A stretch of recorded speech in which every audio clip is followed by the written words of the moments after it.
자, 오늘은 이제 기독교 변증 이제 칼럼의 논증 들어가기 전에 잠깐 이제 분위기를 전하는 의미에서 다른 이야기를 조금 하고 그리고 다시 이제 변증 쪽으로 들어가려고 합니다. 오늘 시간이 되면 두 가지를 이야기하고 안 되면 한 가지만 이야기하고 끝나야 될 것 같아요. 시간 다 가면서 하도록 하겠습니다. 먼저 이제 첫 번째 말씀드릴 거는 우리 인간이 어떻게 구성되어 있는지 하고 그것이 우리 기독교 신앙하고 어떻게 관계되는지 그거를 좀 말씀드리고 싶은데요.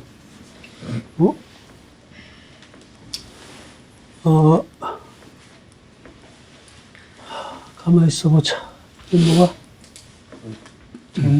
잘못된 게 올라왔다.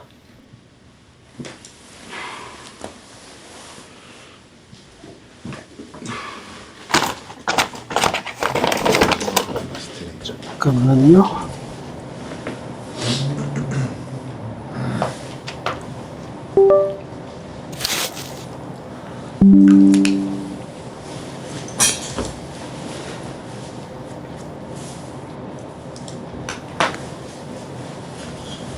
분위기가 간다고 했는데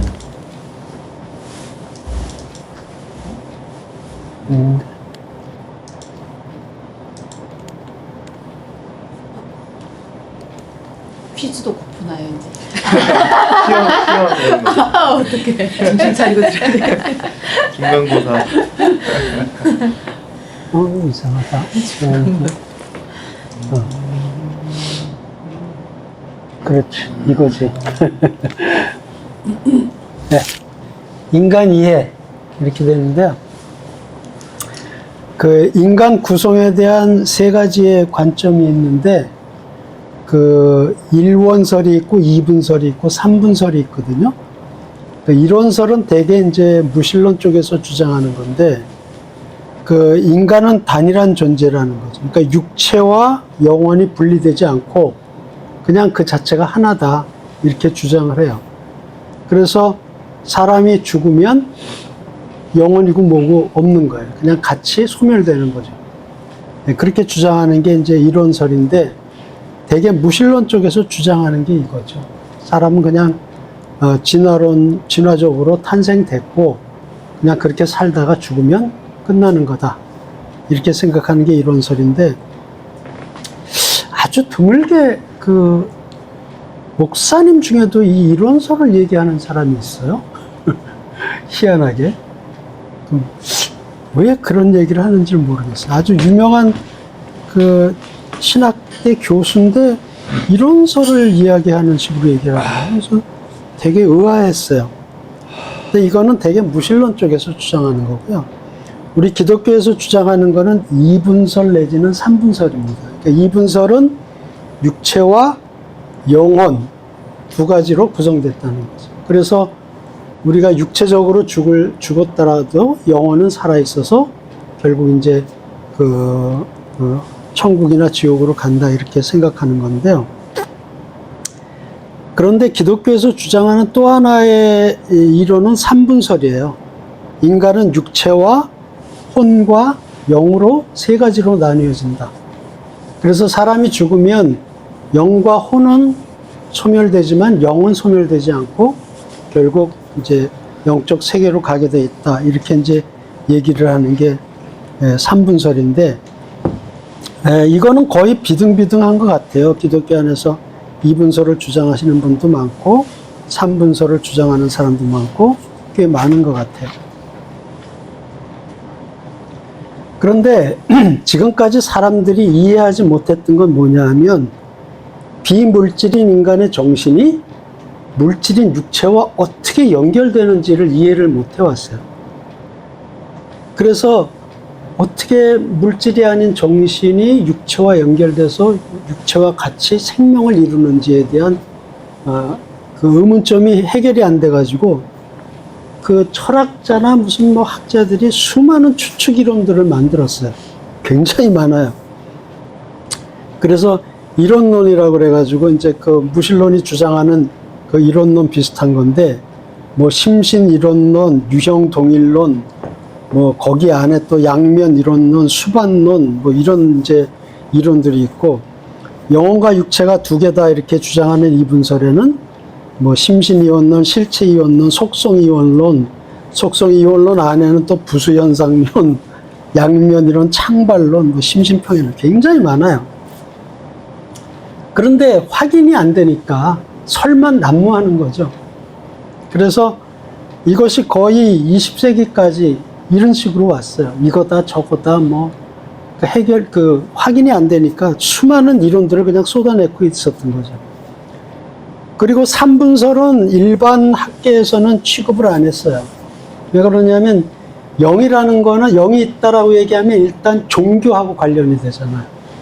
그러니까 일반 학자 입장에서는 종교를 끌어들일 수 없으니까 되게 삼분설에 대해서는 얘기를 안 했어요. 되게 이분설만 가지고 얘기를 했죠.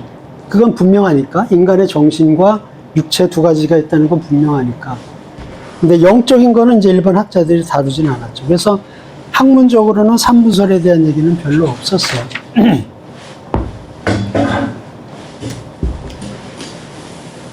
그런데 이제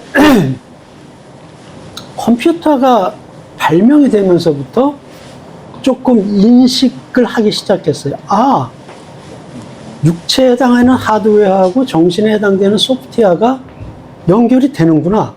왜? 그걸 인간이 연결시켜서 구현한 게 컴퓨터거든요. 그러니까 그 물질과 비물질이 연결된다는 거를 인간 스스로 손으로 구현을 해내고 나서 인간이 비슷하다는 걸 일반인들도 느끼기 시작을 한 거죠. 그래서 이제 공장에서는 이렇게 하드웨어를 만들어내죠. 뭐 부품 납땜하고 조립하고 뭐 이렇게 해서 몸체를 만들어내고, 그 다음에 프로그램 개발하는 사람들은 소프트웨어를 개발하죠. 그래서 이 하드웨어 덩어리에다가 소프트웨어를 갖다 탑재를 시키면 드디어 작동하는 컴퓨터가 되는 거죠. 이런 체계라는 것을 이제 컴퓨터를 만들어 놓고 보니까 인간도 유사할 것이다라는 생각을 이제 하게 된 거죠. 그런데 이제 하드웨어는 물질이고 소프트웨어는 비물질이죠. 그런데 컴퓨터를 구현하고 보니까 소프트웨어가 하드웨어를 컨트롤한다는 것을 일반인들도 알게 됐어요. 아, 그러니까 이게 물질 덩어리인데 비물질인 소프트웨어가 이 물질을 컨트롤해서 작동을 시킬 수 있구나. 이거를 알게 된 거예요. 그래서 컴퓨터하고 인간하고 비교를 해보면은 인간에 대한 이해를 컴퓨터를 통해서 거꾸로 할 수 있는 거죠. 그래서 이제 그게 어떻게 되는지를 이제 잠깐 살펴보면요.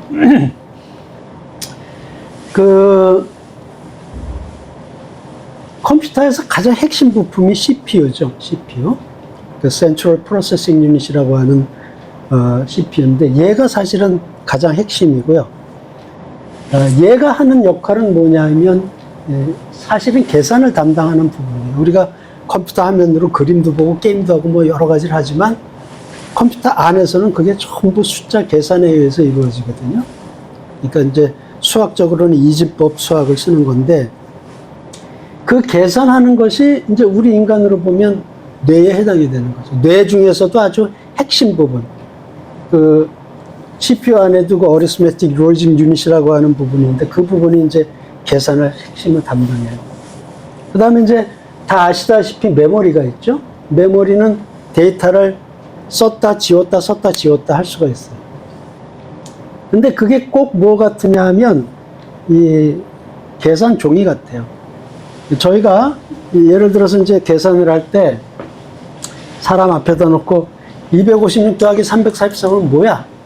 이러면 그거 얼른 답 나오는 사람 별로 없어요.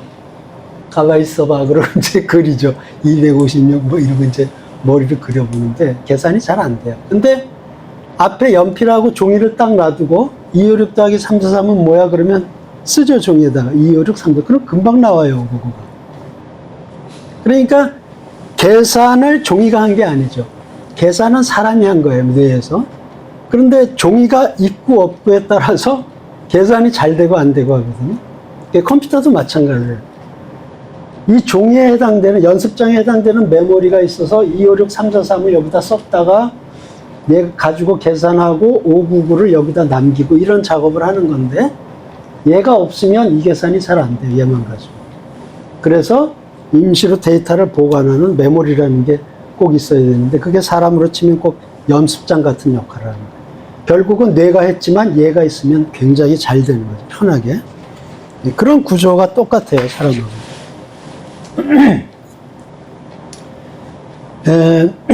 그 다음에 이제 CPU가 계산 장치고 메모리는 임시 데이터 저장 장소인데, 얘는 전기를 끄게 되면은 여기 있는 데이터는 전부 사라지죠.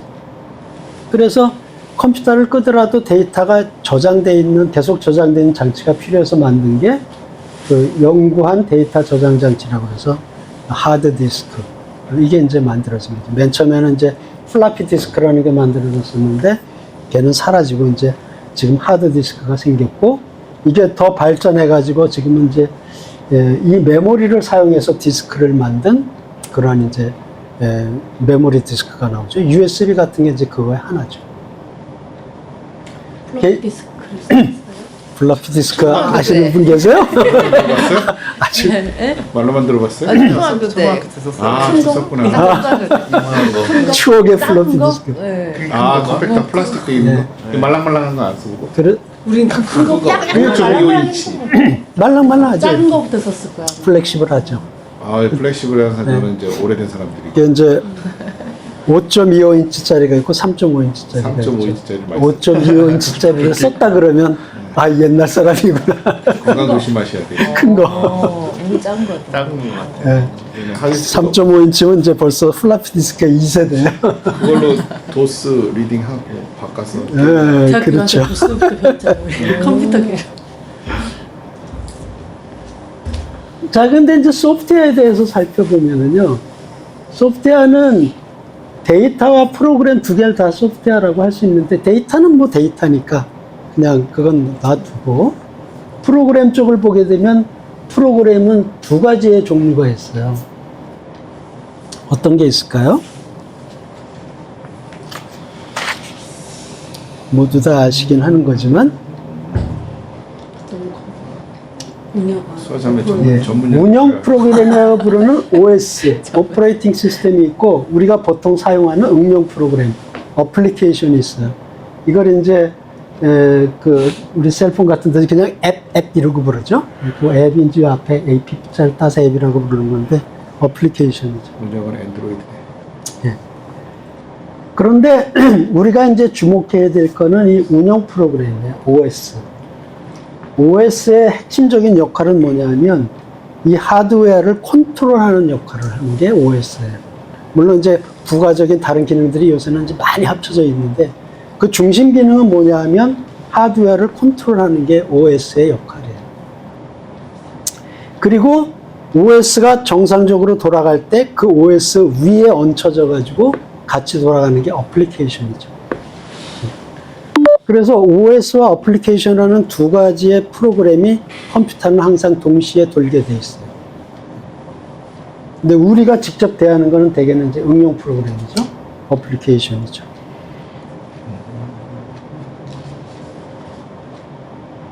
OS가 우리가 보통 아는 OS 이름이 뭐지? 엔드로이드, iOS.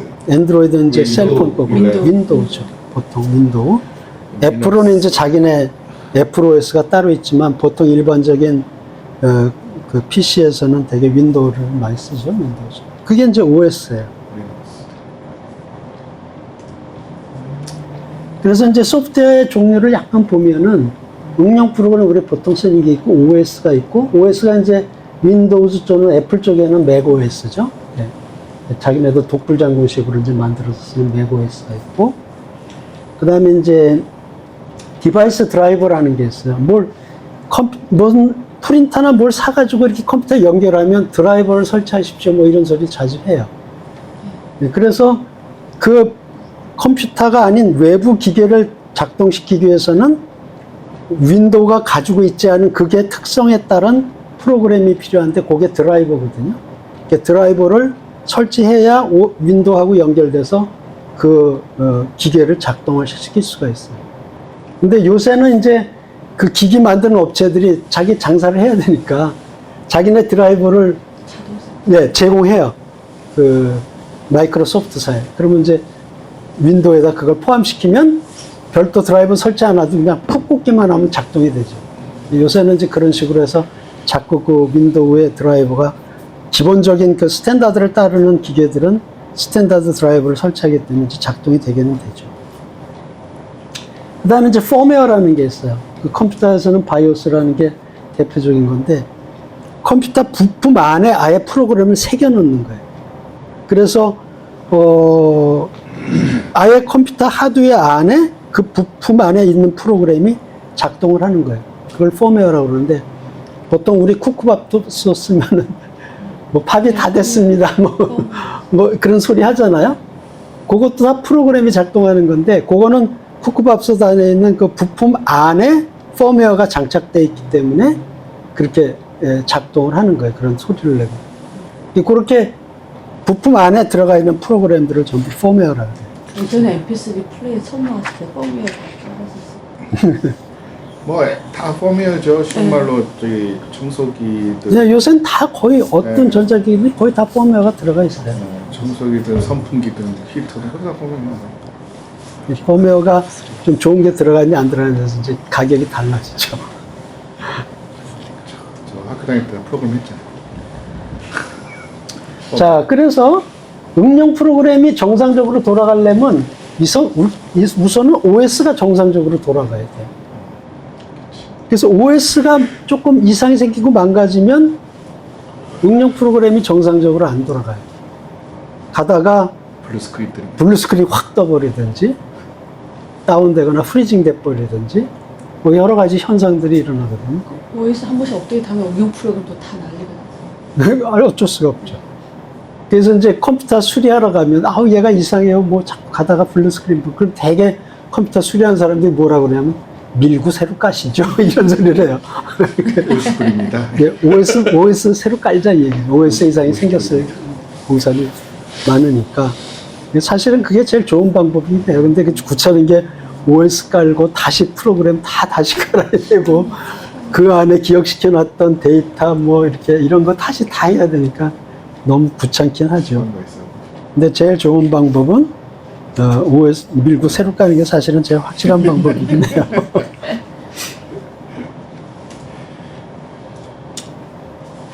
자, 근데 이제 컴퓨터하고 인간을 잠깐 비교해 보면요.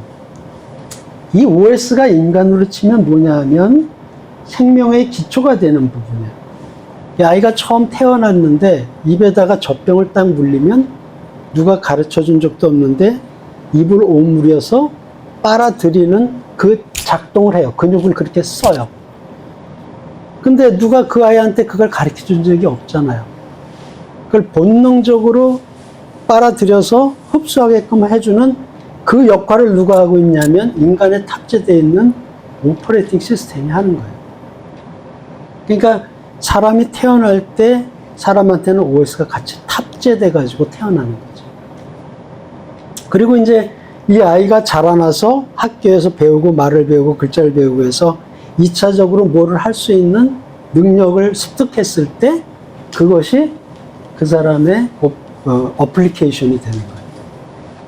그런 이제 컴퓨터와 똑같은 작동을 하고 있는 게 인간인 거죠.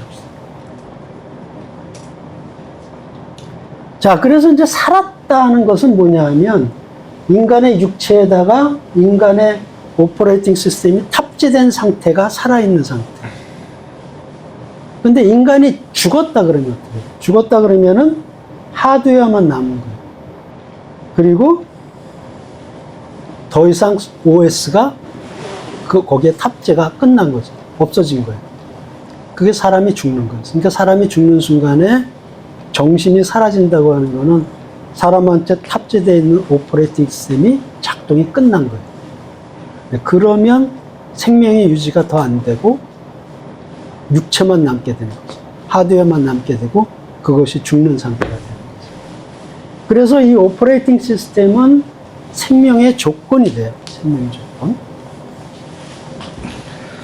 그런데 오퍼레이팅 시스템이 사라지진 않았는데 작동을 멈출 수가 있어요. 보통 컴퓨터로 치면은 프리징 됐다, 다운됐다 이렇게 얘기를 보통 하는데 그 상태가 인간한테도 있어요. 그게 뭐냐면 이런 상태예요. OS가 작동을 멈추면 식물인간이 돼요. 왜냐하면 하드웨어를 컨트롤을 못해요. 그러니까 심하면은 눈꺼풀도 깜빡을 못해요. 식물인간 된 사람 중에는. 그러니까 조금 덜 된 사람은 이제 뭐 약간 움직이기도 하고 그러지만은 하드웨어 컨트롤이 안 되기 때문에 몸을 못 움직이는 거죠. 살아는 있어. 근데 작동을 안 해, OS가. 그러면 누워 있을 수밖에 없는 거죠. 근데 아까 저기 죽음에서요. 육체는 남아있고 영혼이 먼저인지 스탑되는 경우를 말씀하셨는데 네. 반대로 몸이 스탑해서 죽을 수밖에 없는 상태도 포함이 되지 않나요? 아니, 어쨌든 몸이 죽는 게 최종 죽음이거든요. 심장이 멈추고, 그 다음에 뇌가 사망하고, 그 하드웨어가 죽는 거죠. 그 하드웨어가 죽으면 OS가 더 이상 존재하지 못하게 되는 거죠. 그러니까 생각을 해보세요. 컴퓨터가 돌고 있는데, 누가 와서 햄머로 컴퓨터를 깨버렸어. 그러면은 하드웨어가 파괴되잖아요? 그럼 따라서 OS도 파괴되는 거예요. 더 이상 OS가 그 안에서 작동할 수가 없는 거죠. 그거랑 비슷한 거예요. 그러니까 사람이 사고를 당해서 육체가 죽으면은 OS도 끝난 거예요. 이제 그렇게 보통 생각을 하기 때문에 무신론자들이 이론론을 생각하는 사람들은 육체와 정신은 또 그냥 하나다, 일체다 이렇게 생각을 하는 거죠. 근데 사실은 정신은 비물질이고 육체는 물질이기 때문에 물질, 비물질로 생각하면 두 개는 다른 거예요. 자, 그래서 이제 이걸 생각해 보세요. 살아있어요. 야구선수고, 여기는 이제 김연아인데, 하드웨어하고 OS가 기본적으로 인간이기 때문에 작동을 하죠. 거기다가 야구라고 하는 응용 프로그램이 이 사람한테 탑재가 됐어요. 그래서 이제 야구선수가 된 거고, 김연아 경우에는 스케이팅, 피겨 스케이팅이라는 응용 프로그램이 탑재가 돼가지고 피겨 스케이팅 선수가 된 거죠. 그러나 사람의 OS는 동일한 거죠. 그래서 이제 여기 피아니스트가 한 명 있는데 우리가 인간이 작동하는 원리를 컴퓨터를 준해서 생각을 해보면 이렇게 작동을 하는 거예요. 피아노에 대한 어플리케이션이 형성이 돼 있어요. 연습했죠. 그래서 음악에 대한 지식이 있고 악보를 읽을 수 있는 능력이 있고 이런 게 다 후천적으로 어플리케이션으로 탑재가 된 거죠. 그래서 이 정보가 인간의 OS에 전달이 돼요. 그러면 하드웨어를 컨트롤하는 OS는 이 육체의 이 사람 피아니스트의 손가락을 컨트롤하기 시작해요. 뭐에 의해서? 여기서 보내온 이 데이터에 의해서 손가락을 컨트롤해요. 그래서 음악을 연주할 수 있는 거죠. 이런 이제 시스템 체계가 되어 있는 거죠, 인간은. 이게 컴퓨터도 똑같지만은. 그러니까, 인간이 이렇게 사실은 손가락을 움직이는 게 이게 대단한 거예요. 이게 어마어마한 거예요. 근육이 없이 신경. 네. 이 모든 근육을 그 오퍼레이팅 시스템이 컨트롤하고 있는 거거든요. 근데 특이한 거는 인간의 OS와 짐승의 OS가 굉장히 차이가 많아요. 레벨이 특이하게 높아요, 인간이. 그러면 OS는 언제 탑재됐을까? 이걸 이제 창세기 2장 7절에서 이제 힌트를 얻을 수가 있죠. 주 하나님이 땅의 흙으로 사람을 지으시고, 여기까지는 하드웨어를 만드신 거예요. 인간의 육체를 만드시고. 그의 코에 생명의 기운을 불어 넣으시니, 생명의 기운이 뭐예요? 오퍼레이팅 시스템이죠. 그러니까 컴퓨터 한 사람이 이 구조를 보고 해석을 하면 그렇게 해석이 돼요. 자동으로. 아, 하드웨어 만드시고 거기다 OS 탑재하셨구나. 네, 그렇게 해석이 돼요. 저도 그렇게 해석이 됐고. 그래서 사람이 생명체가 되었다. 하드웨어 플러스 OS가 돼야 생명체가 되니까. 그래서 하나님이 인간이 컴퓨터 만들듯이 그렇게 인간을 만드신 거구나. 결국 하드웨어 만들고 OS 탑재. 이렇게 하신 거구나. 그 컴퓨터 만든 사람의 용어로 하면 OS 탑재도 사람이 생명체가 되었다. 그걸 사람이 AI가 되었다. 근데 이제 약간 다른 게 이제 뒤에 설명을 드릴게요. 그래서 오퍼레이팅 시스템은 스스로 생기지 않아요. 이거 윈도우 만들려고 수많은 프로그래머들이 하루도 쉬지 않고 계속 연구하고 업데이트 시키고 또 다음 버전 만들고 끊임없이 연구를 해서 만들어낸 게 비물질인 오퍼레이팅 시스템이거든요. 근데 이 오퍼레이팅 시스템이 저절로 생겼다. 이렇게 얘기하면 바보 같은 소리가 되죠. 더군다나 CPU가 만들어낸 것이다. 이렇게 얘기하면 더더군다나 바보 같은 소리예요. 그런데 무신론자들은 인간한테 그렇다는 거예요. 인간의 정신이 뇌에서부터 화학적인 전기 작용에 의해서 생겨난 거지 그건 누가 만든 게 아니다. 이렇게 얘기를 하는 거죠. 심지어 요새는 어디까지 얘기하냐면 그렇게 얘기를 하다 보니까 인간에겐 자유의지는 없다. 이렇게까지 주장을 해요. 그 신무신론 기수 중에 한 명인 샘 해리슨 같은 그 사람이 자유의지는 없다. 이렇게 얘기해요. 말도 안 되는 소리인데 어떻게든 하나님을 부인하고 싶으니까 무리수를 자꾸 그렇게 둬요. 자유의지가 없다. 자기도 하루 종일 자유의지로 살면서도 그런 소리를 해야 되는 거죠. 나중에 자유의지에 대한 얘기를 한번 할 수 있으면 좋겠는데 굉장히 거기도 말이 많습니다. 여러 가지 과학자들하고. 자, 그래서 지적인 것은 오직 지적인 것으로부터 온다. 이게 논리적으로 맞는 이야기죠. 이게 하드웨어의 대표적인 돌덩어리가 있어요. 바위가 있는데 저 바위가 아무리 오랜 세월이 지나도 거기서 뭔가 지적인 게 나올 수 없다는 거죠. 하드웨어는 하드웨어일 뿐이지 거기서 하드웨어가 아닌 소프트웨어가 저절로 나올 수는 없는 거라는 거죠. 근데 무신론자들은 이 얘기를 하고 있는 거예요.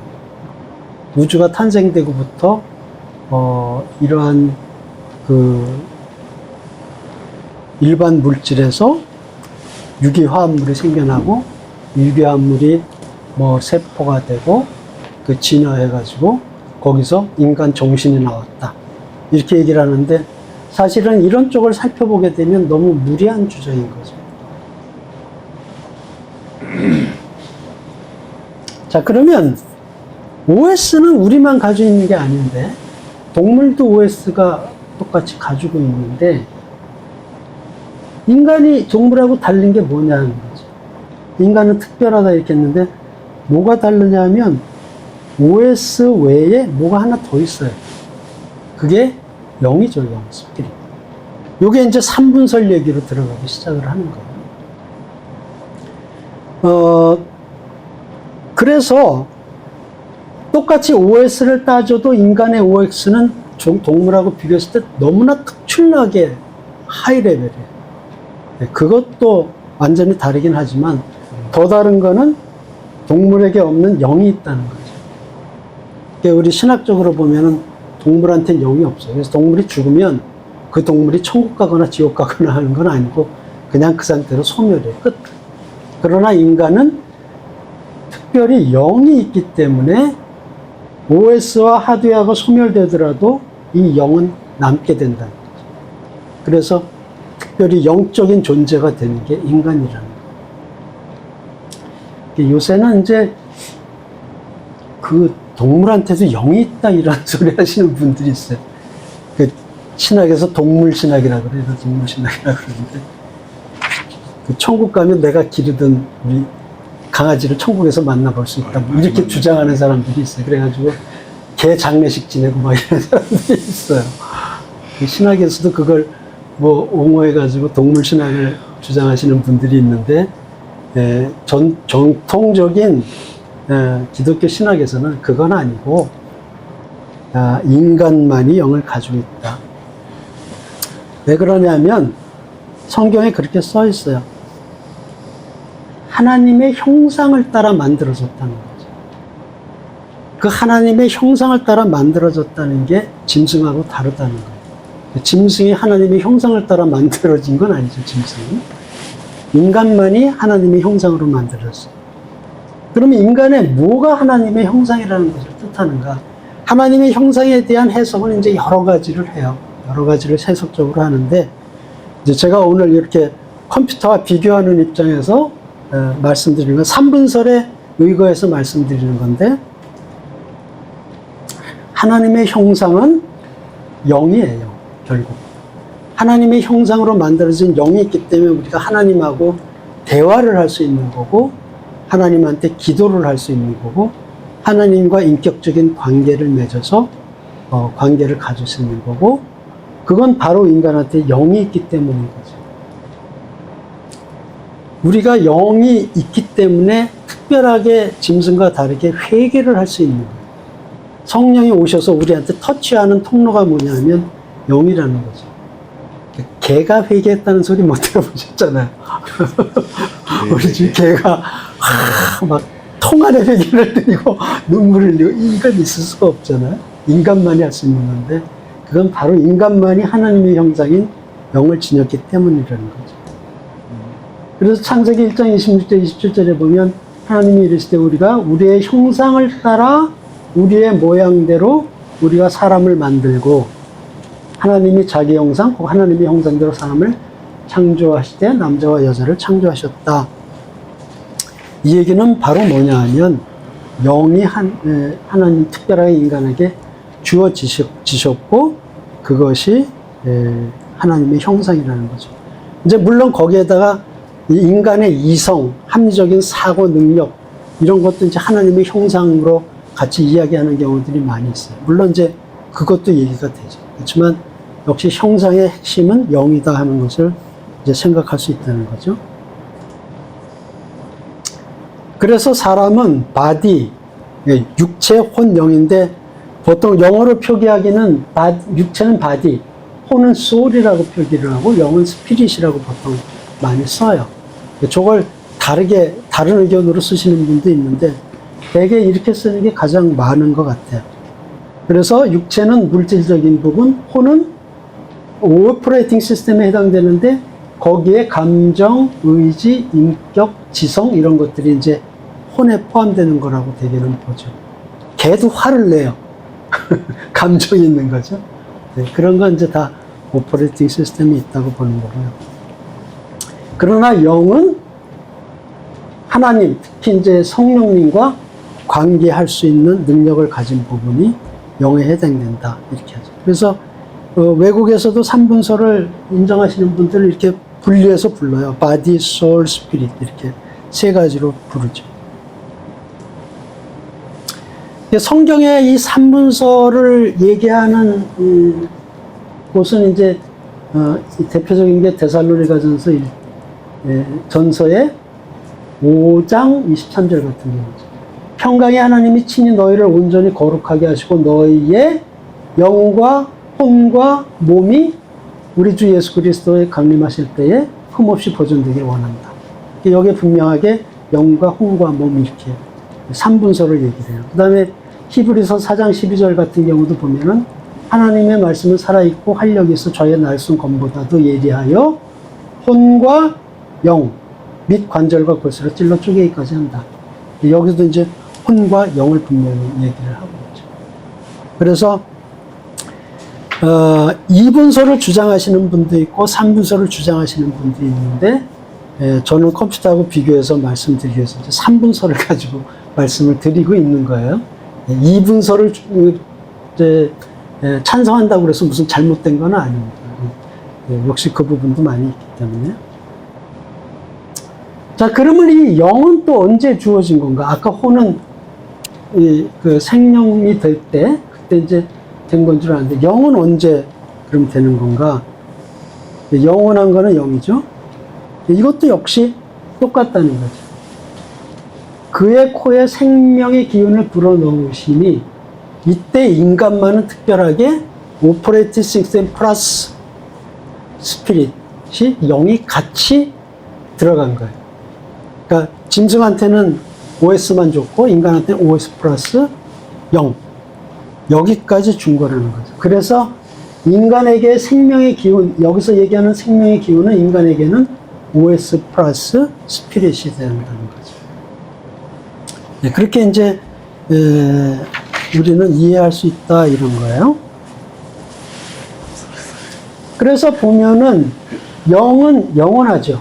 우리가 알기로 또 우리가 가르침 받은 대로 영은 우리가 육신이 죽어도 혼과 육은 사라질지라도 영은 영원히 남아있는 거죠. 이 영이 영원히 남아있기 때문에 저희가 교회 나오고 신앙생활하고 그렇게 하는 거죠. 영은 영원하다. 그죠? 영은 영원하다.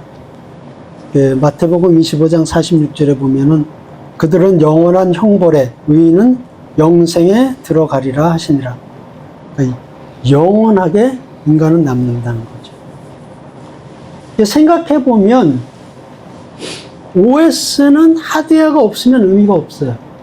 하드웨어를 컨트롤하는 역할이기 때문에 하드웨어가 없다? 그러면 OS를 써먹을 데가 없어요. 의미가 없어지는 거죠.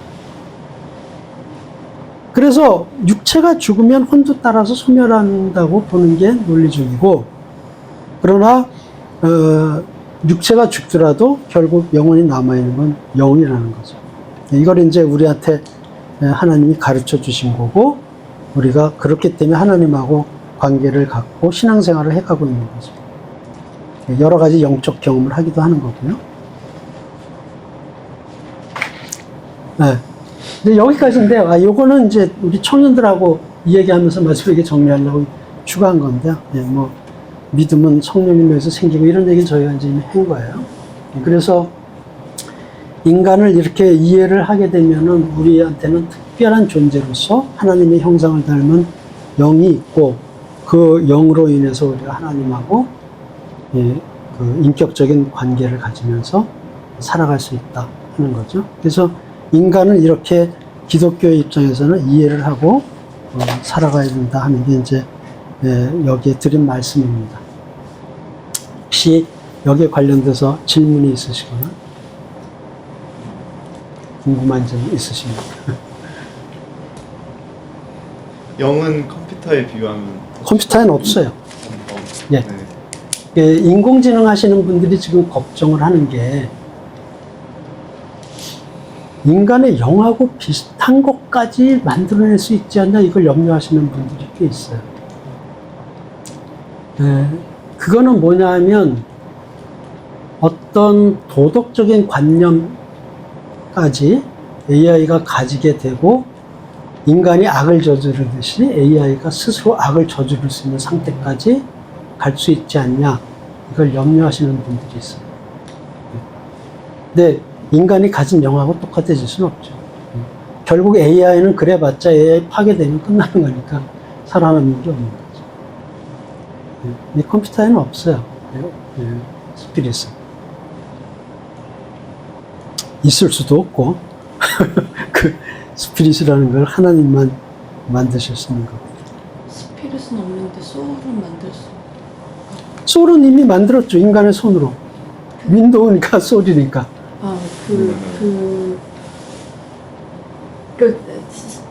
제가 뭐 직접적으로 제 눈앞에서 본 건 아닌데, 이게 이제 컴퓨터끼리 자기들끼리 나눈 대화들이 요즘 많이 나오잖아요. AI끼리. 그러면은 그게 자체적으로 뭐 진화란 표현은 좀 그렇긴 하지만 자체적으로 프로그래밍이 진행이 될 수 있잖아요. AI가 계속. 그러니까 그걸 좀 우려를 하죠.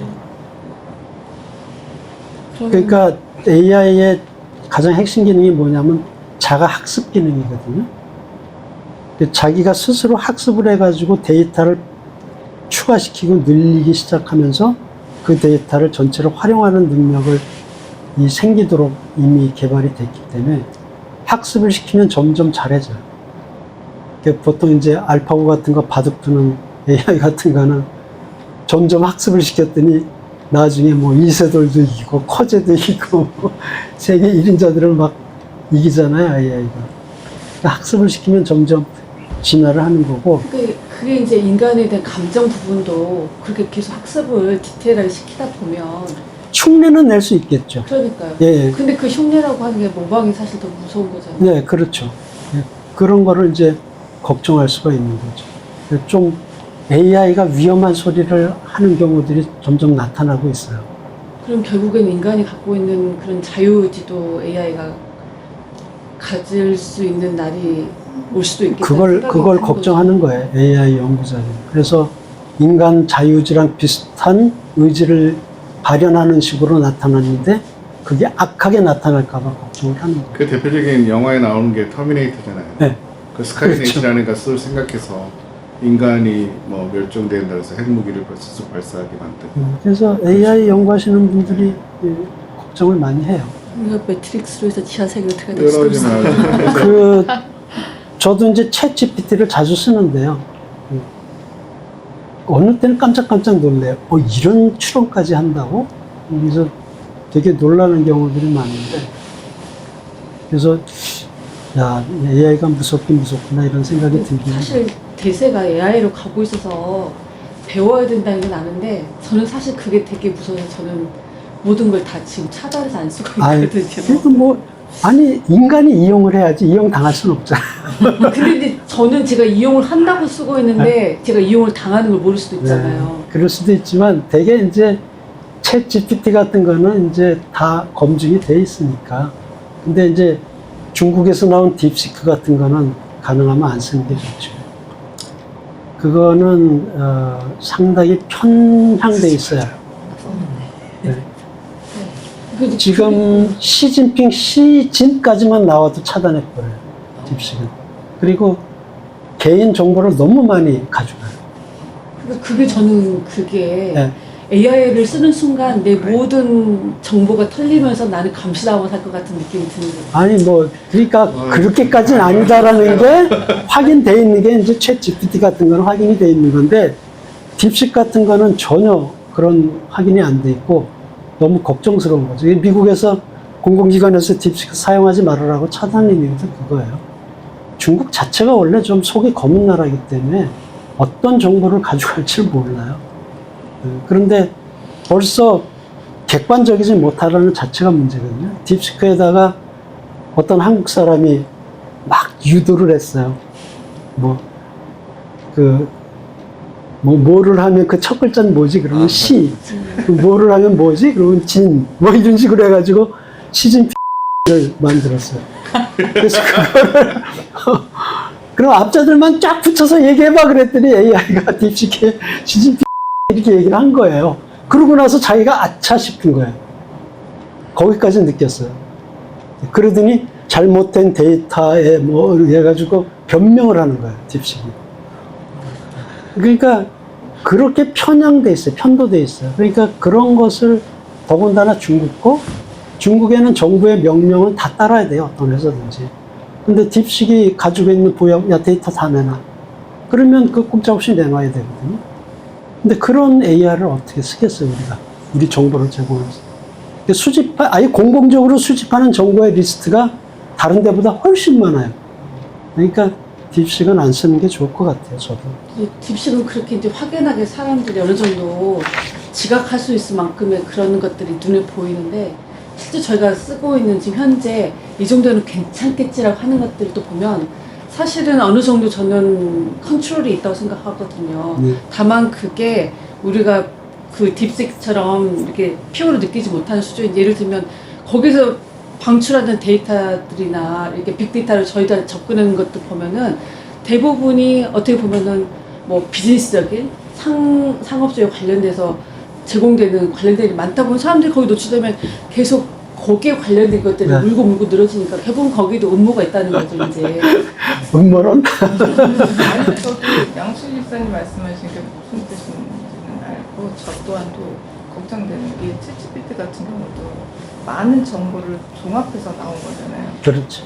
근데 그냥 이제 그게 편입적인 느낌이 또 들 수 있는 게 저도 공부하는 게 자꾸 그 챗GPT는 많은 것들에서 용면서 나오는데 제가 봤을 때 예를 들어 나는 전혀 모르는 상태에서 이게 진리인지 아닌지 모르는 상태인 거잖아요.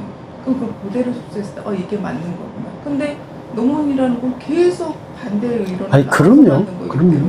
그게 맞다 틀리다 네. 없지. 천하의 챗GPT가 얘기를 하더라도 참고죠, 참. 그렇죠. 그걸 그냥 믿을 수는 없는. 모든 게 그렇죠. 어떤 자기 주관 가지고 자기 지식 가지고 전부 판단해야죠. 그걸 그대로 믿으면 안 되는 거죠. 그러니까 이제 이게 진리의 문제는 사실 오히려 조금 더 쉬운 편인데 오히려 그러니까 예를 들면 그런 상업주의적인 것들 있잖아요. 예를 들면 뭐 간단하게 얘기해서 사실 예전에는 화장을 안 했단 말이에요.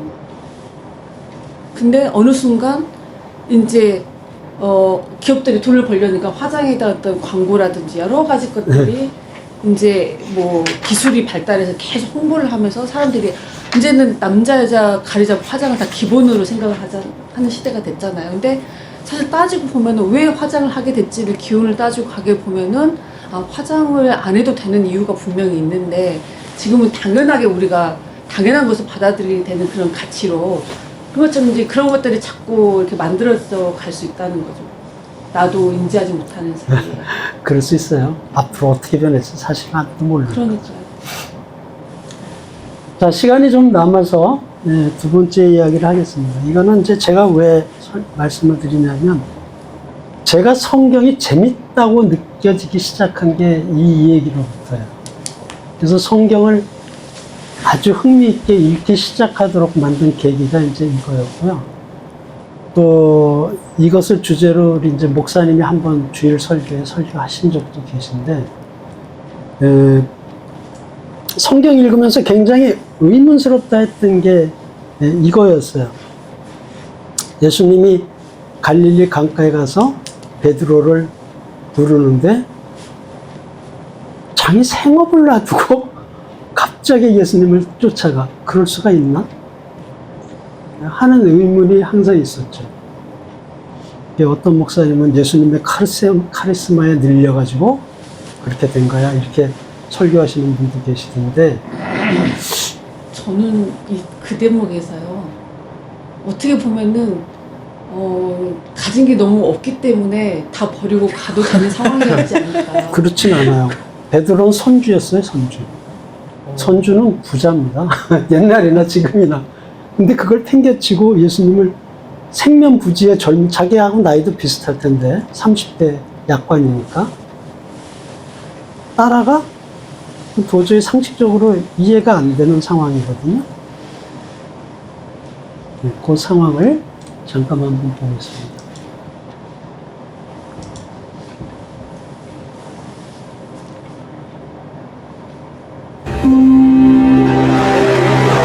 무리가 몰려와서 하나님의 말씀을 들을세. 이거는 다 아는 성경이니까 넘어갈게요. 내일 본문입니다. 네. 스포일드.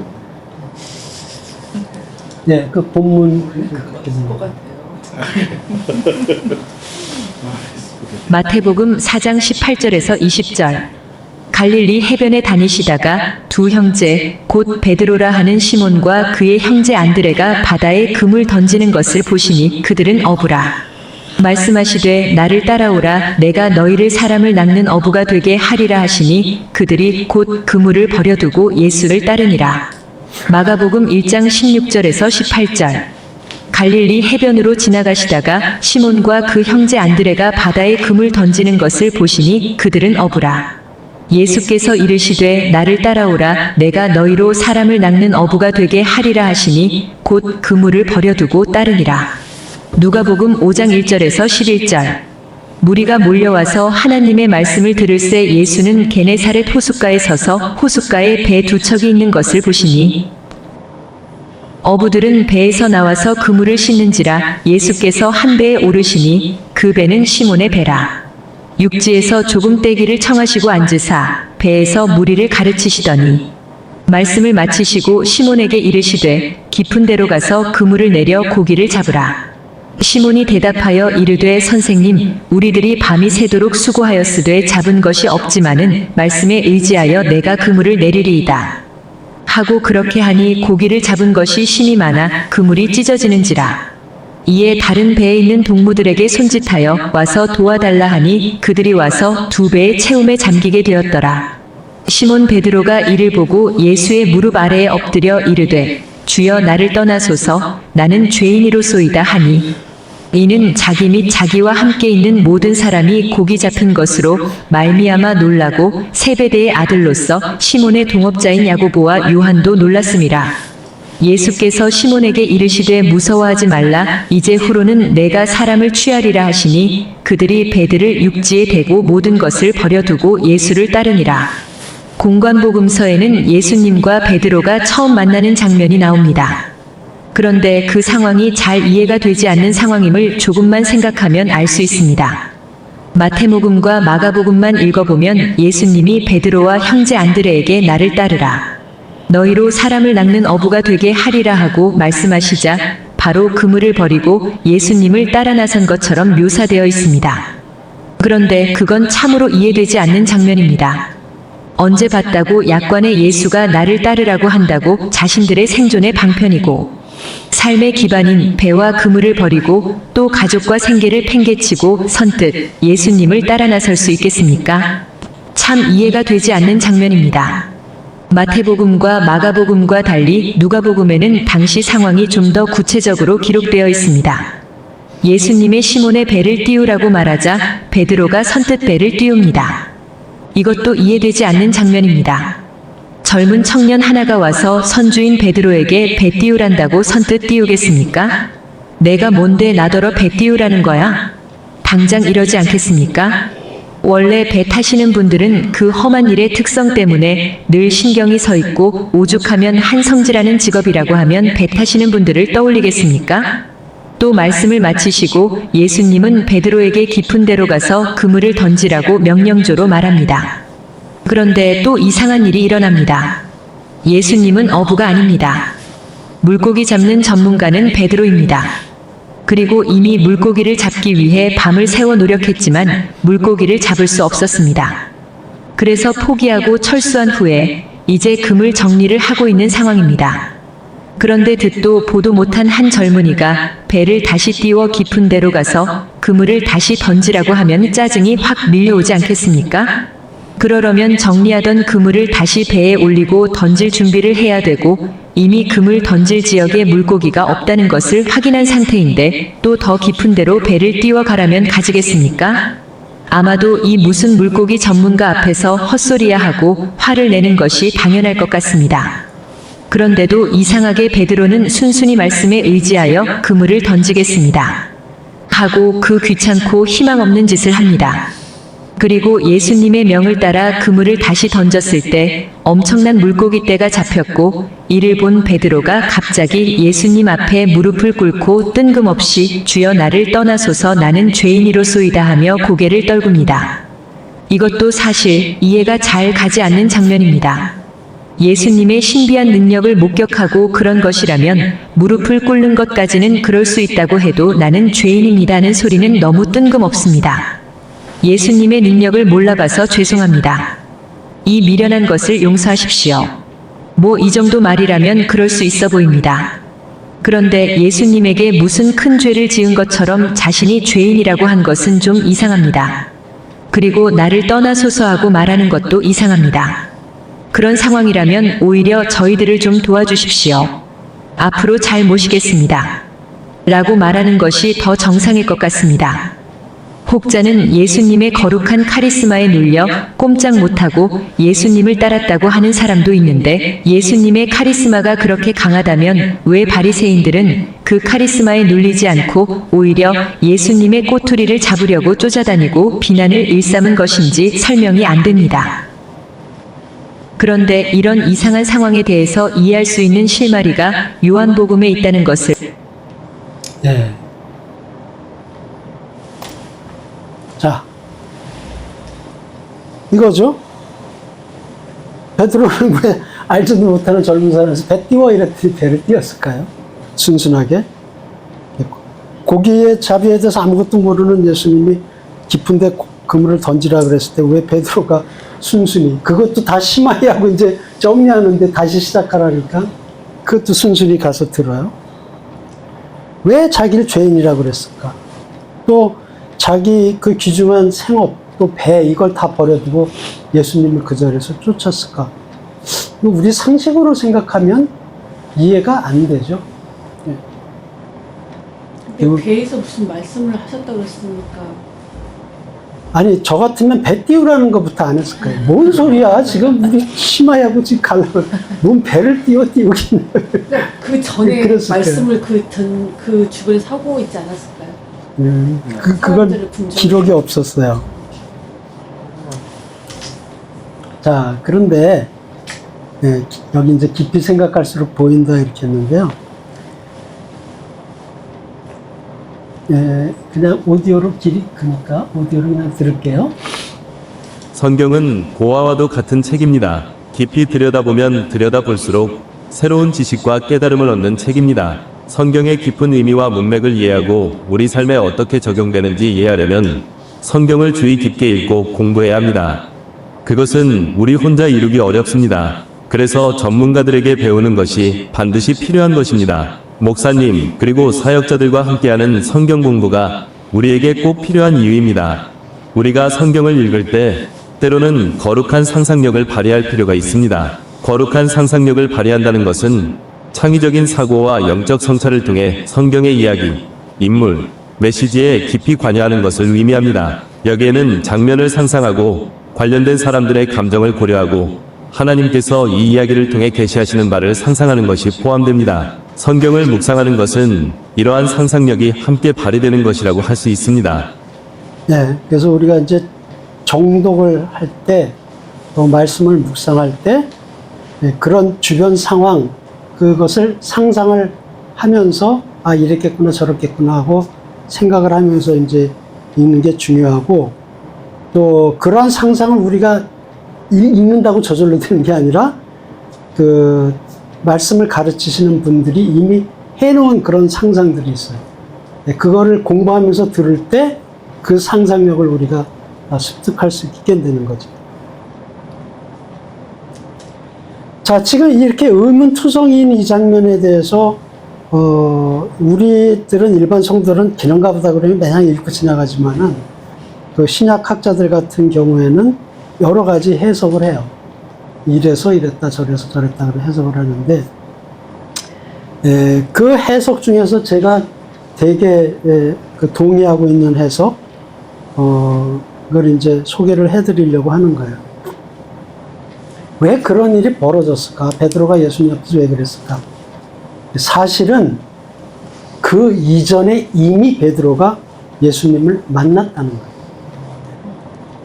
그게 마태, 마가, 누가복음에는 없어요. 근데 어디에 있냐면 요한복음에 있어요. 요한복음 1장에 보면은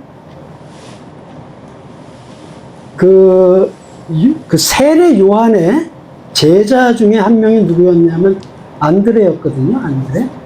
근데 그 안드레가 누구냐면 베드로의 형제예요. 시몬 베드로 형제 안드레가 세례 요한을 따랐는데 그 세례 요한이 내가 진짜가 아니라 예수님이 진짜다 이런 얘기를 하잖아요. 그래서 안드레가 그 예수님이 메시아라는 소리를 듣고 시몬을 찾아가서 말하되 우리가 메시아를 만났다. 메시아는 이제 번역하면 그리스도라 여기까지 되어 있는데 안드레가 그래서 그 자기 줄을 바꿔요. 세례 요한 줄을 잡고 있다가 예수님 줄로 갈아타요. 이게 세례 요한 입장에서는 약간 좀 기분이 안 좋을 수도 있는데 그 제자 둘이 예수님 쪽으로 옮겨가요. 그 중에 하나가 안드레거든요. 근데 안드레가 이제 예수님을 만나고 메시아다, 진짜 메시아다 이렇게 알고 베드로한테 가요. 베드로한테 가서 야 내가 메시아를 만났다. 그리고 베드로를 데리고 어디로 가냐면 예수님한테 가요. 그러니까 예수님이 요한의 아들 시몬아 장차 게바라 하리라, 베드로라 하리라 이렇게 예수님이 거기서 말씀을 하시죠. 요한의 말을 듣고 예수를 따르는 두 사람 중에 하나는 시몬 베드로의 형제 안드레라. 그가 먼저 자기의 형제 시몬을 찾아 말하되 우리가 메시아를 만났다. 메시아는 번역하면 그리스도라. 데리고 예수께로 오니 예수께서 보시고 네가 요한의 아들 시몬이니 장차 게바라 하리라. 게바는 번역하면 베드로라.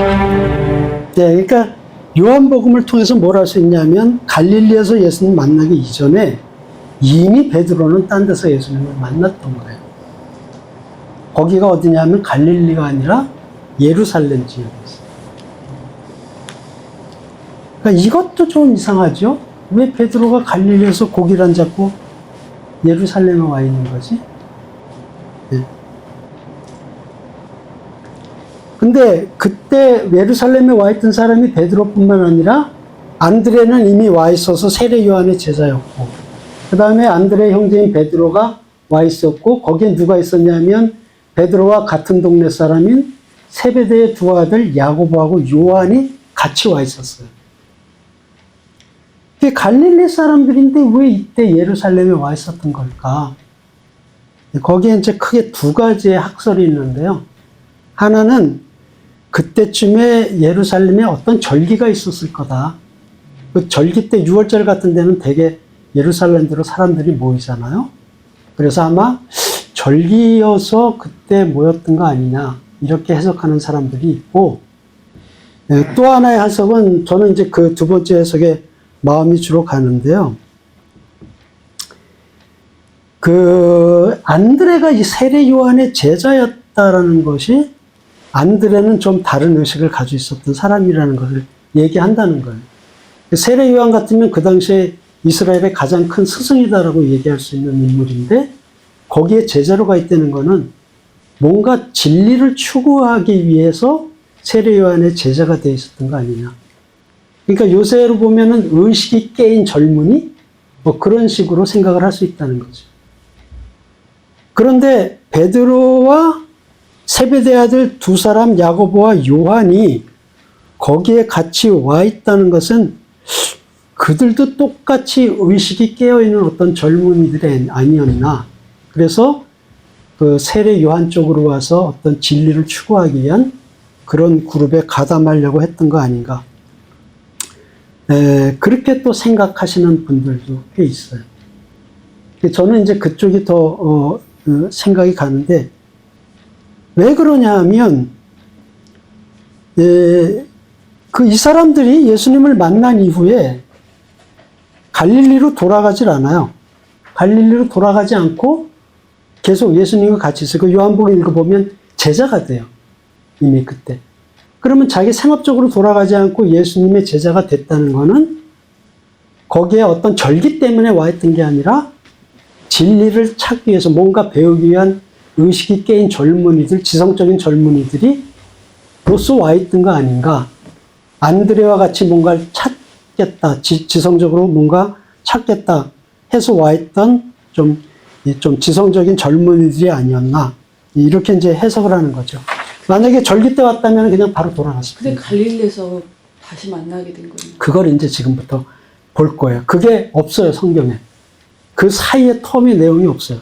시간이 얼마나 흘렀는지 그거에 대한 지금 그것도 정확하지가 않고 없어요. 그래서 이제 그 부분을 신학학자들이 자기네들은 이제 거룩한 상상력이라고 그러는데 상상을 하는 거예요. 아마 이랬을 것이다. 그래서 갈릴리에 그 일이 일어났을 것이다 라고 상상하는데, 그 상상의 부분이 이제 뭔지를 보려는 거예요. 이건 제 해석이 아니고 그분들의 해석을 소개하는 겁니다. 이미 그래서 제자가 됐어요. 요한복음에 보면은 제자가 됐어요. 그래서 이 사람들이 예수님하고 동행을 합니다. 그래서 대개 어디까지 동행했다고 보냐 하면 가나의 혼인잔치엔 분명히 갔을 거다라고 생각을 해요. 왜냐하면 이미 거기에 제자로 같이 갔다는 기록이 있거든요. 그리고 그게 공생의 초기에 처음에 일어났던 사건이기 때문에 초기 사건이에요. 그래서 아마 그때 이 제자들이 같이 동행했을 것이다. 가나의 혼인잔치 자리에. 베드로도 있었을 것이다. 이렇게 추정을 하고요. 그 다음에 성전 정화 사건이 있어요. 이게 이제 그 학자들이 얘기하는 포인트인데,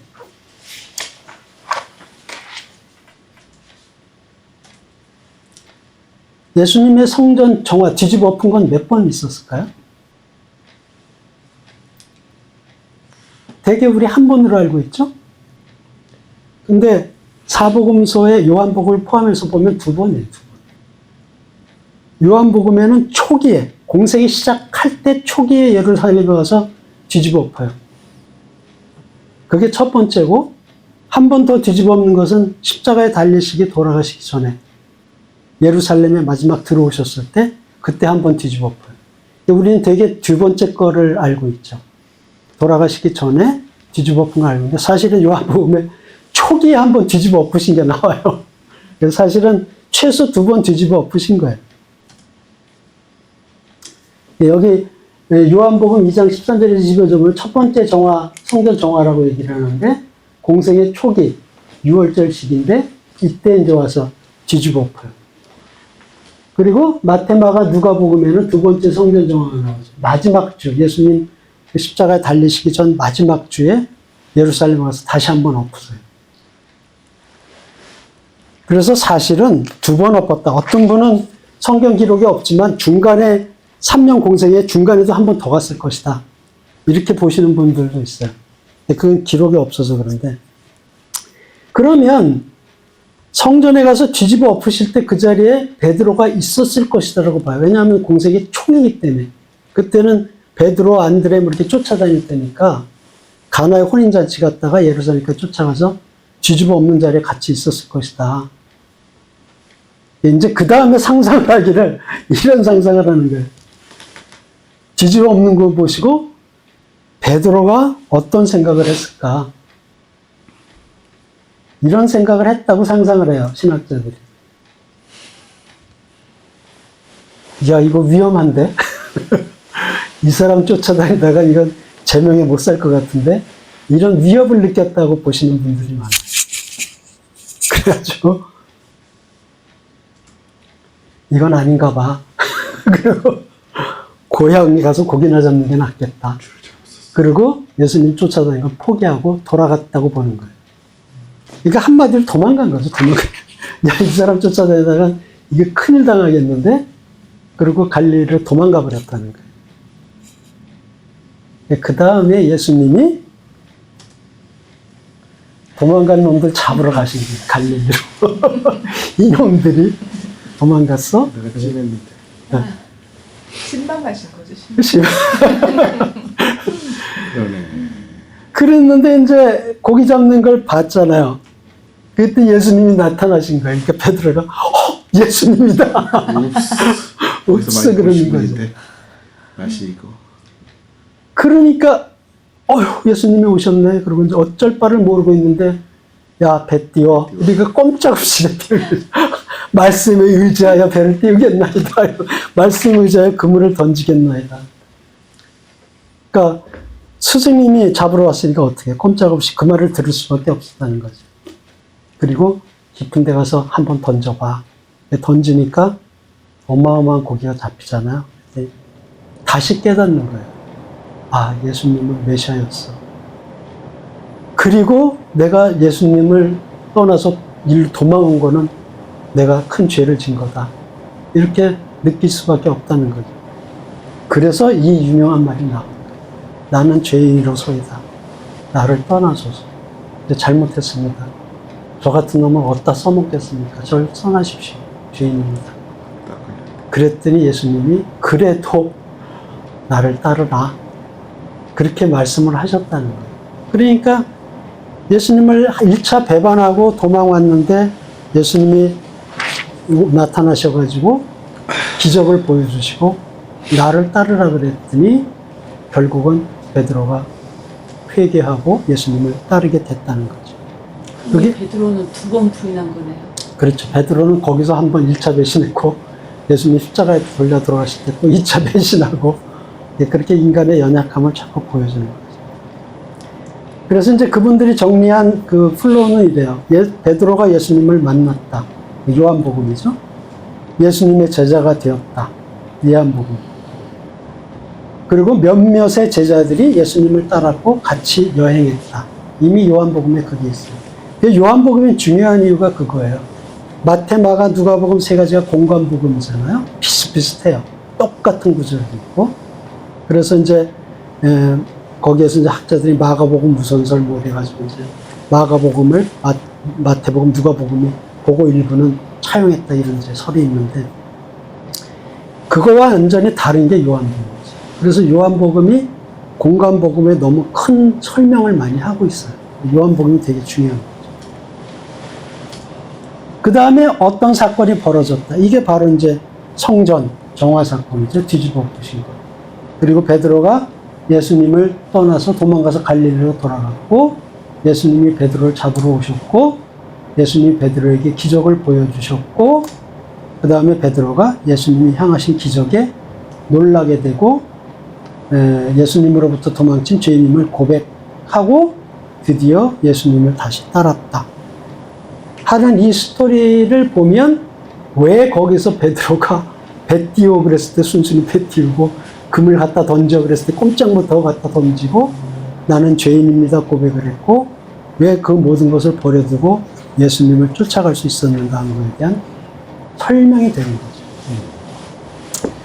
거죠. 그래서 저도 중간중간에 성경에 없는 부분들이 있지만, 이 논리적인 흐름이 저는 가장 합리적이다 이런 생각을 해요. 그래서 요 얘기를 제가 처음에 이제 들었을 때 너무 성경이 재밌는 거예요. 아, 이런 게 있었어. 이걸 평생 모르고 나는 마태복음, 마가복음 따로 읽고 요한복음 따로 읽고 이랬는데, 아, 이걸 같이 읽어야 되는구나 하는 거를 그때 알았어요. 그리고 성경이 되게 재밌다 이걸 느꼈거든요. 그런데 그 다음에 성경을 읽어보니까 이런 게 한두 가지가 아니에요. 너무 재밌는 것들이 많아요. 우리가 평상시에 모르고 있던 거. 그래서 이제 무슨 생각을 했냐면, 아, 성경 공부해야 된다, 성경 공부. 이거를 나 혼자는 도저히 발견이 안 돼요. 근데 같이 성경 공부하다 보면 이런 얘기들이 딱 튀어나오기 시작해요.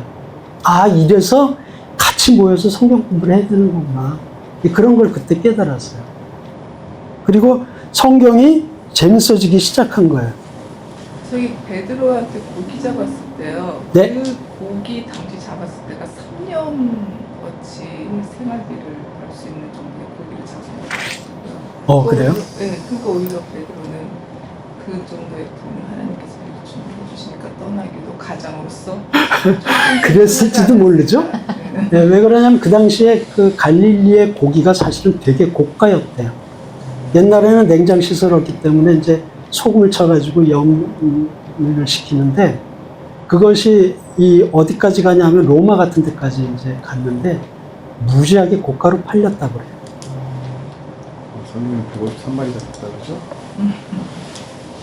뭘 잡았어요? 그거는 맨 나중에. 자, 그거는 나중에 오해, 부활 이후 네, 오해에 대한 건데, 우리 보통 그렇게 알고 있어요.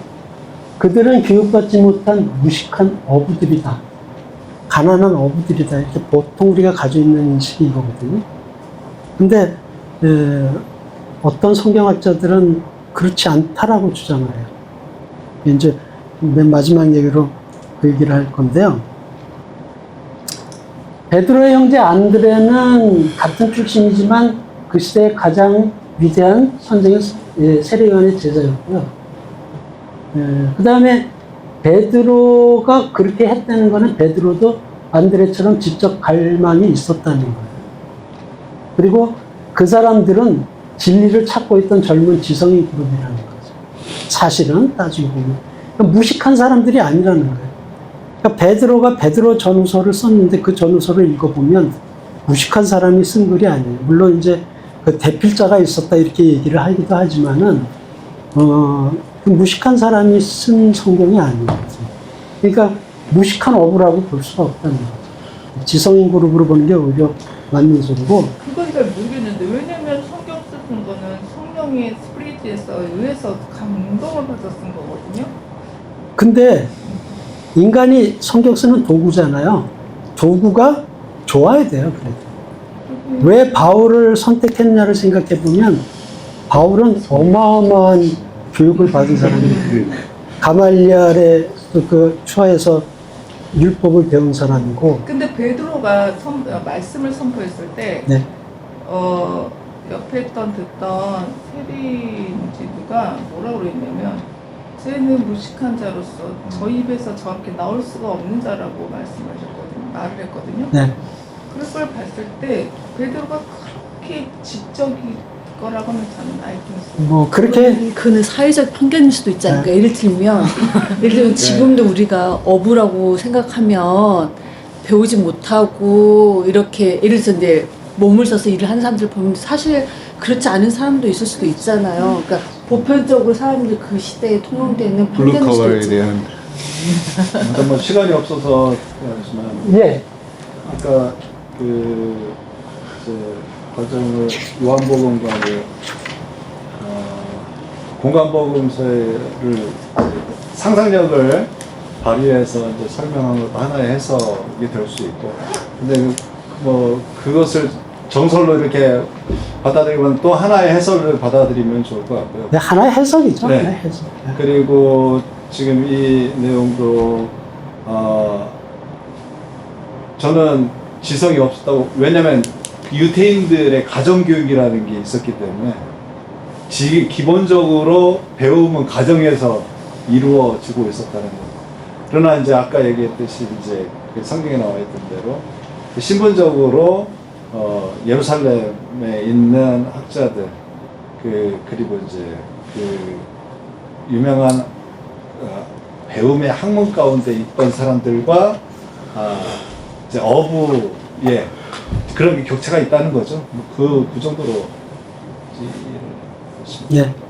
그러니까 모르겠어요. 다른 사람들은 모르겠지만 적어도 안드레, 베드로, 그다음에 세베대의 두 아들 이런 조금 다르지 않았을까 이제 이렇게 보는 거죠. 근데 이제 일반적인 개념은 그랬을지 몰라요. 집사님들 무식한 어부 이렇게 받아들였을지 몰라요. 우리 지금처럼. 그다음에 가난했을까 그 사람들이? 그렇지 않다는 거죠.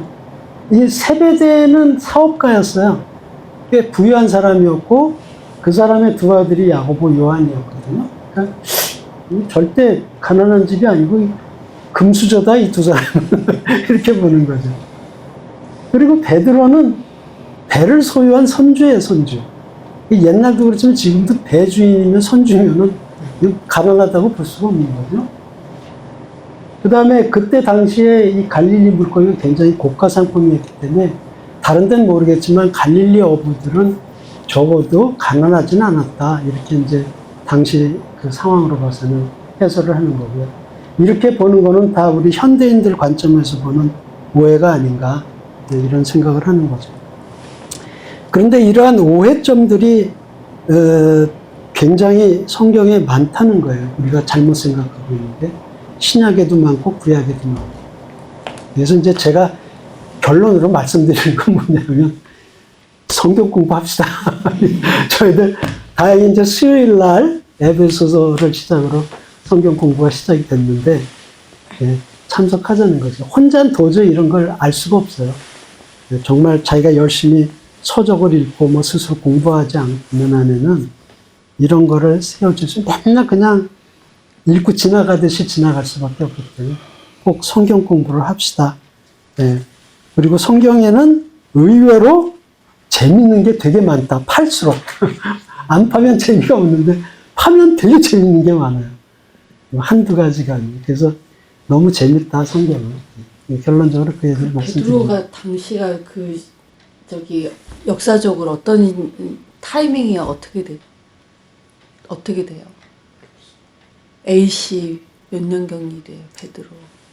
지금 이제 예수님 공생이 시작한 건 네. 대개 AD 30년으로 30년. 보니까요. 네. 30년 또는 33년 이 정도 네. 보니까 뭐 그 정도 시기죠. 서기가 그 시작된. 당시에 그러면은 이스라엘의 그 정치 사회적 배경을 좀 알 필요도 있는 건데. 그 당시 로마에 그렇죠. 있었죠. 네. 이제 로마에 괴뢰 정부 있고. 세워갖고 그 구약하고 신약 사이에 400년의 그 공간이 생겨요.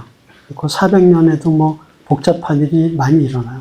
왜냐면은 그 시대적인 역사적인 상황을 알아야지. 그렇죠. 예를 들면 우리가 지금 사회적인 현대적인 시각을 봤을 때 어부했을 때 갖는 편견을 수정해서 볼 수가 있잖아요. 그렇죠. 그 시대의 네, 눈으로. 거의 일제 시대 때 우리나라라고 생각하죠. 그렇죠. 지금 네. 나라가 없으니까. 네. 그다음에 네. 뭐 부했던 사람들도 이미 그렇게 로마의 지배를 받았고 그 전에는 이제 그리스 헬라의 지배를 받았다가 이제 로마 지배로 넘어갔죠. 사이에 착취가 심했던 때고 그래서 세리에 대한 적개심이 많았던 네. 때고. 네. 네. 세리가 너무 그냥 돈을 세금을 뜯어내니까 다 때려가서. 그런 세리가 아주 죄인 중에 그냥 대표로 돼 있었던 쉬운 때고. 말로 옛날 조선시대 때 일본 앞잡이죠, 세리가. 예, 순사. 같은 조선인인데 조선인을 착취하는. 그러니까 욕을 못했지. 그 사이에 역사적으로 좀 여러 가지 많이 있었어요. 사건들이. 친일파. 마카비 전쟁이니 뭐 이런 거 해가지고 그럼 또 독립전쟁도 일어났고 그 뭐. 당시에 성전에서 이렇게 장사를 했잖아요. 그걸 이제 예수님이 뒤집어 엎으신 거잖아요. 그럼 그때 뒤집어 엎었는데 아무 일이 없었을까요, 예수님한테? 뒤집어 엎고 나서. 도망가셨겠지. 그러니까. 처음에는 아마 원티드. 뭐야? 원티드 이러고- 떴을 수도 있어. 그치, 뭐야? 이러고 처음에는 그냥 벙쪄가지고 그냥 지나간 것 같고 날랐겠지. 그대로 있었으면 돌 맞았겠지. 처음에는 도망 많이 가. 벙쪄가지고 지나간 것 같고 그 사람들이 그다음에 나중에는 이제 사람들이 너무 추종하니까 햇살 바꾸시고. 거기서 함부로 할 수가 또 없었고 한번 근데 처음에는 야 너 뭐야? 그래서 너 이 사람을 따르는 너 무리야 베드로한테 그러실 수 있지. 그 전에 아마 이제 그냥 그렇게 막 한 게 아니라 그 전에 이제 말씀도 해서 사람들이 그 쉽게 놀랐다 그러잖아요, 성경에서. 그래서 아마 그분에 대한 존경심이나 그분에 대한 놀라움들이 사람들 마음속에 있었을 거예요. 일단 처음에는 그 지금 누가복음 본문에도 보면은 예수님을 그냥 한 사람으로 보는 게 아니라 처음에 랍비로. 그리고 이제 유대 사회에서는 랍비라는 것은 상당히 그래도 권위를 가지고 있는 예, 그랬었습니다. 사람이었기 때문에 처음에 누가복음에 나타나는 이제 예수님을 그 배에서 띄우라고 할 때 예수님이 말씀을 이제 배에서 이제 전하고 설교하고 하는 게 랍비로. 그러니까 유대 사회에서 랍비는 그 공동체에서는 영향력 있는 사람인데 예수님이 공식적으로 랍비라는 칭호를 기관에서 부여받은 건 아니잖아요. 아니죠. 그러니까 학식과 말을 그러니까 제 떠나서 얘기는 그거예요. 어떤 충분히- 시스템 안에서 부여받은 아니죠. 랍비의 자격이 아니고 아니지. 밑에서부터 추앙받는 랍비처럼 느껴지는 사람들이 이렇게 존재였다는 인식한 거죠. 거죠. 그의 말씀에 그렇기 때문에 뛰어남이 사회적인 있으니까. 시스템으로 봤을 때는 네. 이 사람은 어떻게 보면은 영모의 그런 거 한 무리로서 받아들일 수도 있겠다는 그 생각이 사내들인의 그 종교 지도자들이나 정치 지도자들이 봤을 때는 안 좋게 봤겠지. 그러니까 그래서 혁명 그러니까 혁명을 이렇게 성전을 불순물을 집어 엎었을 따르는 때 보면은 요즘 굉장히 우파의 전환길 같은 거 아니야? 굉장히 문제가 될 소지가 있는 상황으로 받아들일 수도 있다는 거죠. 그렇죠. 네. 그러니까 뭐 죽이려고 그래서 베드로가 결국에는 그때 1차 부인을 하지 않았을까. 그래서 그랬을 저는 줄이나. 죄인입니다. 나는 부인을 하고 도망왔는데 그렇게 뜨끔. 이해할 수 있어요. 재밌네요. 그러면 이제 이런 예를 가지고 내일 설교를 들으면 또 부딪힐 것 같아요. 아니 이거는 한 예니까 우리 자, 거룩한 이거는 뭐 정확한 게 아닙니다. 그러니까 하나의 학설이고 이론일 뿐이에요. 그러니까 이런 이론도 있고 이런 학설도 있기 때문에 성경을 읽을 때 내가 그런 상상도 할 수가 있다라는 거지. 이건 무슨 뭐 이게 꼭 사실인데 이렇게 얘기하는 건 절대 아닙니다. 네. 제가 강조하는 거는 성경이 요렇게 재밌다. 그리고 요거는 성경 공부를 해야 이런 걸 알 수 있다. 이 얘기를 하는 근데 거예요. 저는 성경을 읽을 때마다 그걸 많이 느끼거든요. 그 시대의 상황, 역사적 네, 배경을 좀 그렇죠. 알아야지 더 이거 이해가 되게 중요하죠. 네, 너무 자기에 대한 그러시죠. 생각을 많이 해가지고 네. 맞습니다. 그때 조선은 뭐 하고 있을까요? 그거 안 해요?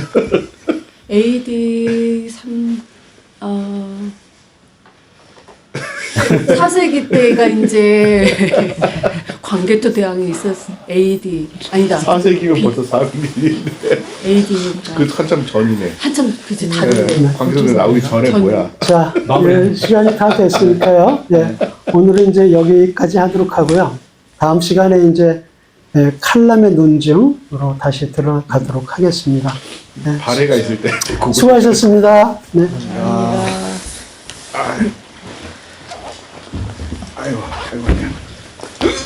따가지고 잘할 것 같은데. 왜냐면 내가 그렇게 하려 했는데 안 된대. 원래 토요일 수업이 안 돼.